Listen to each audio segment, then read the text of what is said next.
یہ وہ خوش نصیب ہستیاں ہیں دونوں، حضرت حسن بھی حضرت حسین بھی، وہ خوش نصیب ہستیاں ہیں کہ جب سیدہ فاطمہ الزہرا رضی اللہ تعالی عنہ کی گود میں یہ آنکھ کھولتے ہیں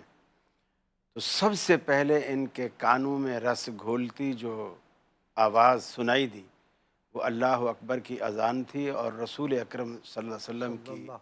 زبان مبارک سے تھی۔ سبحان تو آپ نے آپ کے کان مبارک میں اذان دی۔ پھر دوسری بڑی سعادت یہ نصیب ہوئی کہ سب سے پہلے دنیا میں جو انہوں نے پہلی چیز چکھی، رسول اکرم صلی اللہ علیہ وسلم نے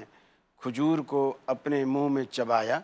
اس کا پیسٹ بنایا، پھر اس پیسٹ کو انگلی پہ لگا کے شہزادے کے تالو پہ لگا دیا، اور پھر آپ اسے چاٹتے رہے۔ یعنی دنیا میں آنے کے بعد سب سے پہلی چیز رسول اکرم کے لعاب دہن کے ساتھ لگ کر آپ کے، ظاہر بات ہے وہ پھر جسم پر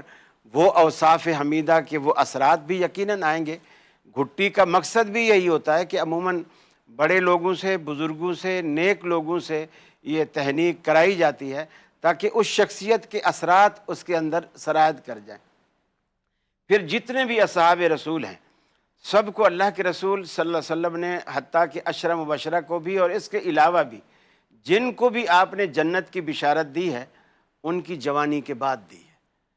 لیکن یہ واحد ہستیاں ہیں دو، اللہ کے رسول صلی اللہ علیہ وسلم نے صرف بشارت دی بلکہ جنتی نوجوانوں کا سردار قرار دیا، اور وہ بھی بچپن میں۔ پھر نبی کریم صلی اللہ علیہ وسلم اکثر نماز میں مسجد میں بھی آپ لے آتے،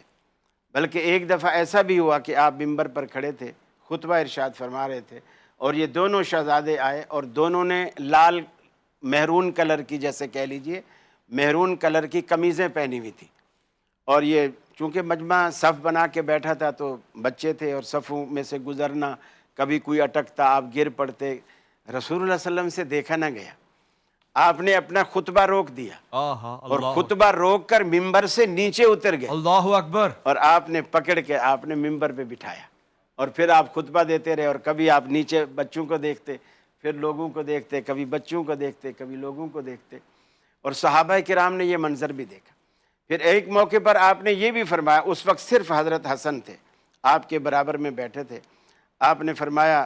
کہ میرا یہ بیٹا سید ہے، اور اللہ تعالیٰ میرے اس بیٹے کے ذریعے فئتین عظیمتین من المسلمین، فرمایا دو عظیم مسلمانوں کے گروہوں کے درمیان میرے اس بیٹے کے ذریعے اللہ رب العالمین صلح کرائے گا۔ اور وہ وقت بھی صحابہ کرام نے دیکھا، اور اللہ نے دکھایا کہ میرے رسول کی پیشین گوئی کیسے سچی ہوتی ہے کہ اس وقت آپ نے سب کچھ قربان کر دیا۔ دنیا کو عہدہ چاہیے ہوتا ہے، کرسی چاہیے ہوتی ہے، لیکن دنیا کے امن کے لیے، مسلمانوں کے امن کے لیے، مسلمانوں کے اتحاد کے لیے اپنی اس کرسی کو، اس عہدے کو، اس منصب کو سب کچھ قربان کر دیا کہ اگر اس کی قربانی سے مسلمان ایک ہوتے ہیں، قتل و غارت سے مسلمان بچتے ہیں، خون ریزی سے بچتے ہیں، تو میرے لیے اس سے بڑی سعادت اور کیا ہو سکتی ہے؟ کیا بات ہے۔ تو یہ وہ نعمتیں ہیں جو اللہ رب العالمین نے عطا کی۔ پھر سیدنا فاروق اعظم رضی اللہ تعالیٰ عنہ کا دور خلافت ہے، انہوں نے اہل بدر کے لیے ایک لسٹ بنوائی جی کہ میں وظائف دینا چاہتا ہوں، اور بدر کے صحابہ کی لسٹ بنائی جائے۔ جی جو محرر تھا، لکھنے والا، اس نے پوچھا سب سے پہلے آپ کا نام لکھوں؟ آپ نے فرمایا نہیں، سب سے پہلے انہی کو لکھو جو پہلے ہیں۔ آپ نے اہل بیت کے نام سب سے پہلے لکھے۔ اللہ پھر اکبر، سیدنا حسن، سیدنا حسین